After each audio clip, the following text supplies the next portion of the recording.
Uyg'urlarning kishilik huquqini dafsana qilishi sababli Amerika hukumati tomonidan jazolangan Xitoy amaldori Wang Mingshan atalmish Uyg'ur avtonom rayonlik siyosiy qonun komitetining sekretarligiga tayinlangan. Uning 25 va 26 sentabr kunlari Beijingda atalmish Xinjiang xizmati suhbat yig'iniga chaqirilib, orqadan bu vazifaga tayinlanganligi ma'lum bo'ldi. Bunun oldida uning atalmish Uyg'ur avtonom rayonlik partikomining doimiy a'zoligiga tayinlanganligi e'lon qilingan edi. Wang Mingshan Amerika Moliya Ministrligi tarafidan bu yil 7 oyda Uyg'ur elidagi kishilik huquq dafsandichiliklariga ishtirok qilishi sababli embargo qo'yilgan Chingchungu qatorliq 4 Xitoy amaldorlarining biri. Wang Mingshan Xitoyning Uyg'ur elidagi cho'ng tutqunni boshlangan 2017 yildan beri atalmish Uyg'ur avtonom rayonlik Jixi nazoratining partikom sekretari, naziri qatorliq vazifalarni o'tab kelgan. Amerika Moliya Ministrligi Wang Mingshan qatorliqlarning 1 milliondan ortiq Uyg'ur, Qozoq va boshqa musulmonlarning tutqun qilinishi, ularning tan jazosi, rahimsizlik, jismoniy va jinsiy xo'rlash, majburiy emgak va o'ldirishda g'ayri insoniy muomalaga uchrash qilmishlarga ishtirok qilganligini ilgari surgan edi.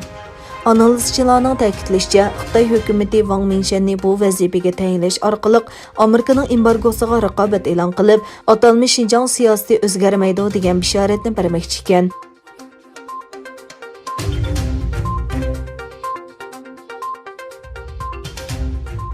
On 8 oktyabr yuzlagan kishi Kanadaning Vancouver shahrida namoyish qilib, Xitoyning Uyg'urlarga tutgan vahshiy muomalasiga norozilik bildirgan. Qo'lida 3 million Uyg'ur tutqun lagerlaridan qo'yib berilsin, Xitoyni boyqut qilayli degan lozunkalarni ko'targan namoyishchilar Vancouver san'at ko'rgazmasining oldida to'planib, bu yerdan Xitoy konsulxonasiga yurish qilgan. ھىندىستان بىلومىز nomli tor gazetining xabar qilishicha, bu namoyish Vancouver'dagi Kanada Hindiston do'stlari tashkilotining boshchiligida Tibet, Demokratik Xitoy va Uyg'ur jamiyatlari va jamoat taraflaridan uyushtirilgan ekan.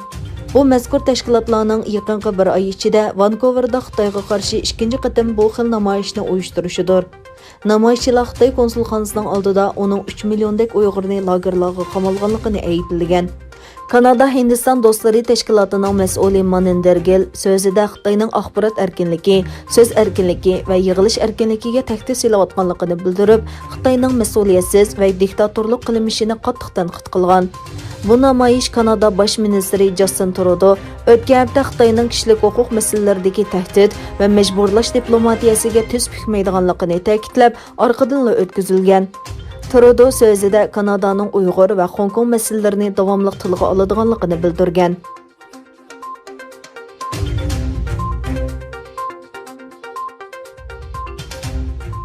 ھىندىستان ئارمىيىسى بىرخىتاي ئەسكىرىنىڭ Xitoy bilan chegaralangan Ladakh rayonidagi amaliy kontrol liniyasidan o'tganligi uchun qo'lga ilinganligini xabar qildi.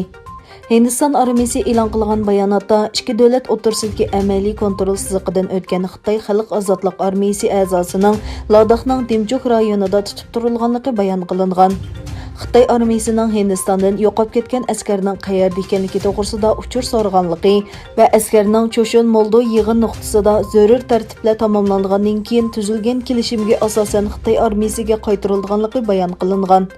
Bayonotda Xitoy askarining haddidan ziyoda egizlik va nachar klimat sharoitining ta'siridan saqlanish uchun oksigen, yemaklik va issiq kiyim qatorliq davolash yordami bilan ta'minlanganligi o'tirg'i qo'yilgan.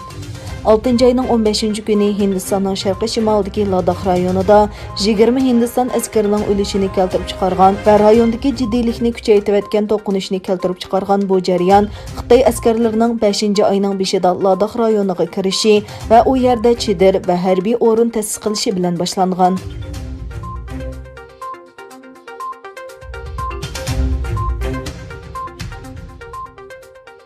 Amerika Tashqi ishlar ministri Mike Pompeo Amerika va boshqa davlatlarga qaratilgan tor hujumi sababidan Rossiya harbiy axborot bilan munosabati bor 6 amaldor ustidan jinoiy ishlar arzi sunganligini e'lon qildi. Pompeo Amerika Adliya Ministrligi va Federatsiya tekshirish idorasining bu vaqtdagi bayonlariga murojaat qilib, Rossiyaga qarta inkos qaytardi. Rossiya harbiy axborotining tor hujumi orqali buzg'unchilik va muqimsizlashtirish faoliyatlarini elib borganligini ta'kidlagan Pompeo, bu Rossiya harbiy axborot qismi dunyoda ko'rilib boqmagan eng buzg'unchi va yomon g'arazlik yumshoq detalni ishlatdi dedi.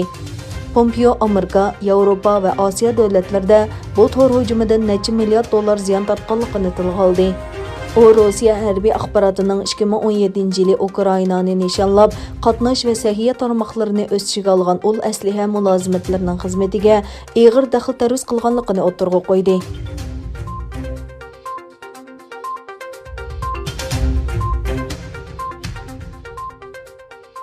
Gollandiya mustamlikchilik tarixidagi qora dog'ni tozalash uchun to'lam to'lashga qo'shildi. Gollandiya jinoyati uchun sobiq mustamlikasi Hindistonaga to'lam berdi. Gollandiya tashqi ishlar ministri Steve Blok va davlat mudofaa ministri Ang Shoten Gollandiya parlamentiga yozgan xatida Gollandiya sotining martda bergan to'lam qaroriga qarshi turmaydiganligini aytdi.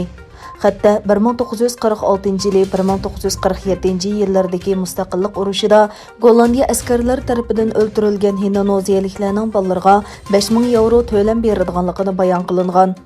Danhag rayonluq sud mahkamasi martda Gollandiya askarlarining 1949 yılı 1947 yillari Hindistonaning Janubiy Sulawesi shahrida Hindistoniya erlarini itib qonunsiz harakat qilganligini qaror qilgan.